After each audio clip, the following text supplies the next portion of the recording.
نحمده ونصلي على رسوله الكريم اما بعد فاعوذ بالله من الشيطان الرجيم بسم الله الرحمن الرحيم رب اشرح لي صدري ويسر لي امري واحلل عقدة من لساني يفقهوا قولي۔ اللہ تعالیٰ کا لاکھ لاکھ شکر ہے جس نے ہمیں انسان بنایا، دنیا کی تمام نعمتیں ہمارے لیے پیدا کی، زمین و آسمان اور ان میں پائی جانے والی تمام چیزیں انسان کے لیے مسخر کی کہ انسان اپنی ضرورت کے مطابق ان چیزوں سے جیسے چاہے حدود کے اندر رہتے ہوئے فائدہ اٹھائے۔ پھر اس کا ہم پر بہت بڑا احسان ہے کہ اس نے ہمیں مسلمان بنایا۔ مسلمان اس شخص کو کہتے ہیں جو دین اسلام پر ہو، اور اسلام کا معنی ہے پیس، امن۔ گویا مسلمان وہ شخص ہوتا ہے جو پرامن ہوتا ہے، اندر سے پرسکون ہوتا ہے، لوگوں کے ساتھ پرامن ہوتا ہے۔ لوگوں کے ساتھ وہی شخص پرامن ہو سکتا ہے جو اندر سے پرسکون ہو۔ اگر کوئی شخص خود اندر سے بے چین ہو، غیر مطمئن ہو، غم، غصے، غضب کا شکار ہو، وہ شخص دوسروں کے ساتھ اچھا معاملہ نہیں کر سکتا۔ اسی طرح وہ شخص جو اندر سے بدنیت ہو، حسد کا شکار ہو، بدگمانی کا شکار ہو، برے جذبات کا شکار ہو، وہ شخص بھی دوسروں کے ساتھ اچھا برتاؤ نہیں کر سکتا۔ نبی اکرم صلی اللہ علیہ وسلم نے مسلمان کی تعریف یہ بتائی کہ المسلم من سلم المسلمون من لسانہ و یدہ، مسلمان وہ ہوتا ہے جس کے ہاتھ اور زبان سے دوسرے مسلمان سلامت رہیں، یعنی ان کو کوئی تکلیف نہ پہنچے۔ تو جیسا میں نے عرض کیا کہ دوسروں کو سلامتی وہی دے سکتا ہے جس کا اپنا دل سلیم ہو، سلامت ہو۔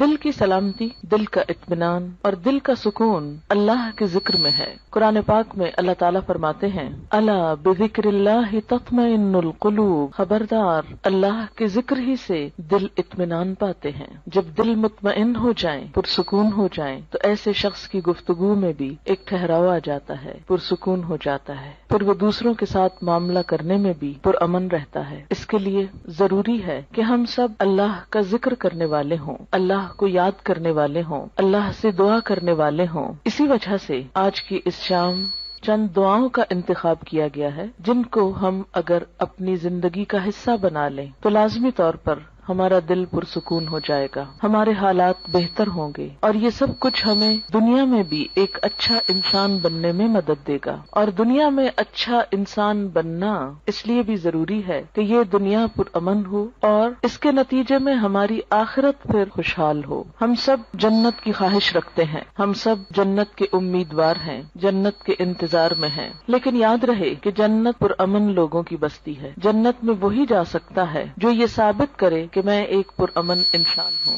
دنیا میں بھی جو انسان خود پرامن طریقے سے نہیں رہتا اور دوسروں کی جان، مال، عزت، آبرو پر حملہ کرتا ہے یا ان کو نقصان دیتا ہے، تو ایسے شخص کو معاشرے میں کھلم کھلا چھوڑ نہیں دیا جاتا۔ دنیا میں بھی ایسے شخص کی جگہ جیل خانہ ہوتی ہے۔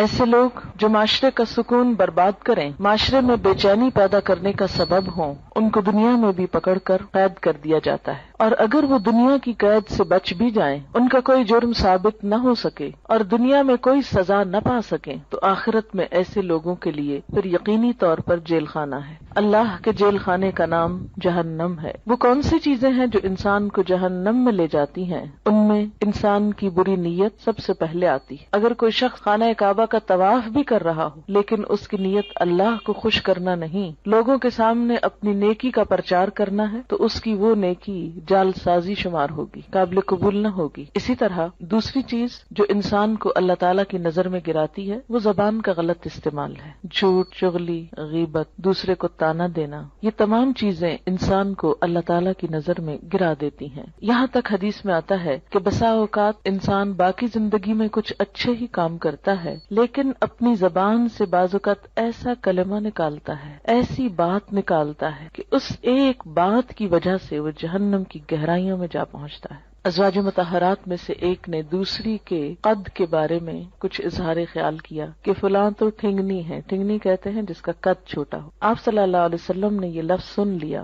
آپ نے فرمایا تم نے اتنی سخت بات کی ہے کہ اگر اسے سمندر میں بھی ملا دیا جائے تو اس کا پانی بھی کڑوا ہو جائے. لیکن ہمارے عام طور پر ماحول میں اس قسم کے تبصرے کسی کے ناک پہ، کسی کے جسم پہ، کسی کے قد پہ، کسی کے رنگ پہ، کسی کی چال پہ، کسی کی لباس پہ کس قدر عام ہے. اور کبھی ہم نے منہ سے ایسے غلط لفظ نکالتے ہوئے سوچا بھی نہیں کہ ہم کوئی بری بات کر رہے ہیں. ہم کہتے ہیں تو کیا ہوا، وہ ایسے نہیں ہے، میں کوئی جھوٹ کہہ رہا ہوں، اور یہ کہہ کر اپنے آپ کو مطمئن کر لیتے ہیں اور پھر رواں تبصرے شروع کر دیتے ہیں. عام طور پر گفتگو کا موضوع لوگ ہوتے ہیں اور لوگوں کے ظاہر پر، حالت پر، شکل و صورت پر زیادہ تبصرے ہوتے ہیں. ان تمام اخلاقی برائیوں سے بچنے کے لیے ضروری ہے کہ انسان اللہ تعالیٰ سے مدد مانگے، اللہ تعالیٰ سے مدد لے. قرآن پاک میں اللہ تعالیٰ فرماتے ہیں کسی بھی مشکل سے نجات پانے کا جو ذریعہ ہے وہ ہے وَاسْتَعِینُوا بِالصَّبْرِ وَالصَّلَاةِ، مدد مانگو صبر کے ساتھ اور نماز کے ساتھ.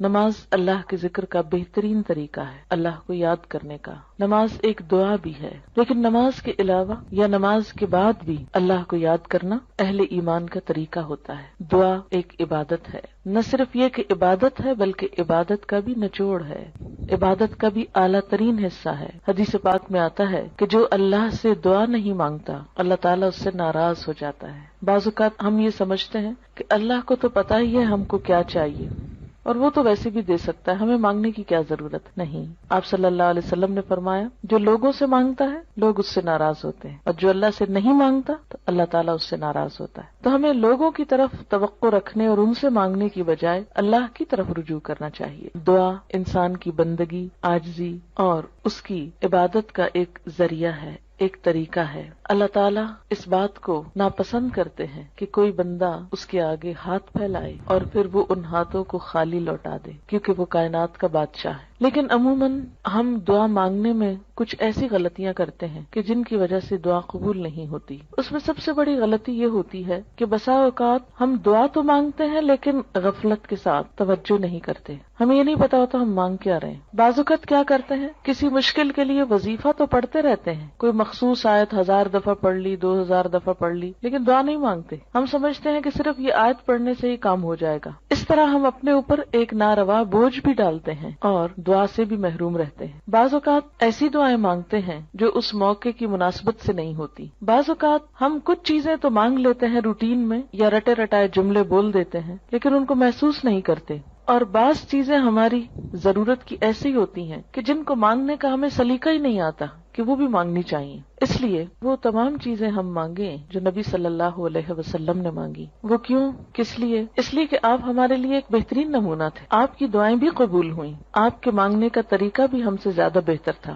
اور آپ نے وہ تمام چیزیں مانگی جو مانگنی چاہیے اور جو ہمیں بھی اپنی زندگی میں مانگنی چاہیے. یہ زندگی ہمیں ایک دفعہ ملی ہے، اس زندگی کو ضائع ہونے سے بچا لینا چاہیے، دوسرا چانس نہیں ہے. اگر آج ہم نے اپنے وقت اور اپنی زندگی کی قدر نہ کی اور کچھ چیزوں سے محروم رہ کر دنیا سے چلے گئے تو یہ محرومیاں مستقل ہو سکتی ہیں. اس لیے عقل مند شخص وہی ہے جو اللہ سے مانگتا رہے. دعا انسان کی کوششوں میں ہونے والی کمی کو بھی پورا کر دیتی ہے. ایک شخص جو مانگتا رہتا ہے وہ اگر عمل میں کچھ کم بھی ہو تو دعا عمل میں آگے بڑھاتی ہے، اور اگر پھر بھی کمی رہ جائے تو اس کمی کو پورا کر دیتی ہے. ہماری کچھ دعائیں تو مانگی ہوئی فوراً پوری ہو جاتی، کچھ ایسے ہوتی ہیں کہ جو پوری نہیں ہوتی لیکن ان کے بدلے کوئی آنے والی مصیبت ٹل جاتی ہے. آپ صلی اللہ علیہ وسلم نے فرمایا کہ ایک طرف سے دعا اٹھتی ہے اور دوسری طرف سے مصیبت آ رہی ہوتی، وہ دونوں آپس میں جھگڑنے لگتی ہیں. دعا مصیبت کو اوپر لے جاتی ہے کہ واپس جاؤ، اس بندے پہ نہیں آؤ،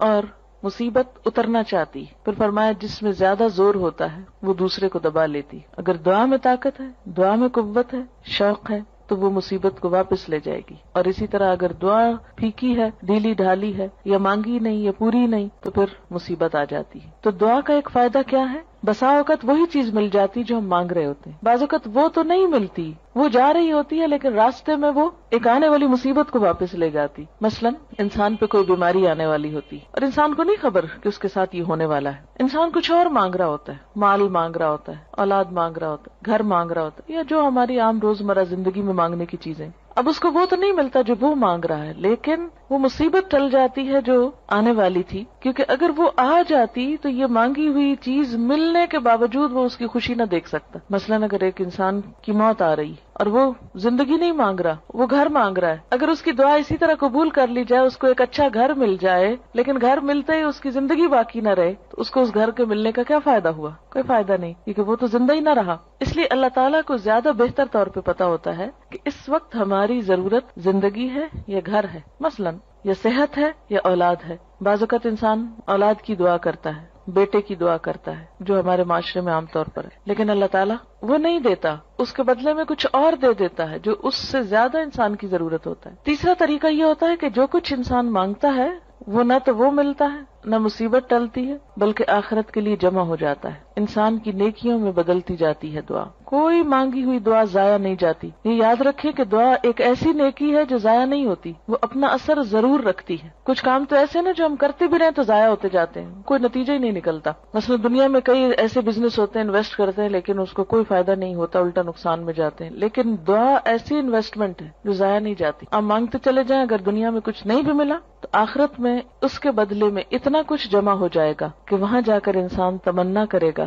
اے کاش میری کوئی دعا دنیا میں نہ سنی جاتی اور مجھے آج ہی سب کچھ مل جاتا. پیغمبر ساری زندگی ایک دعا مانگ کر مایوس نہیں ہوئے. حضرت زکریا علیہ السلام ایک جگہ پر کہتے ہیں وَلَمْ أَكُمْ بِدُعَائِكَ رَبِّ شَقِيًّا، کہ اے میرے رب تجھ سے دعا مانگ کر تو میں کبھی نامراد ہوا ہی نہیں. یہ تو ایسا کام ہے جس کے بعد نامرادی ہے ہی نہیں، نقصان ہے ہی نہیں، خسارہ ہے ہی نہیں. اس لیے انسان کو مانگتے رہنا چاہیے. وآخر دعوانا الحمد للہ رب العالمین.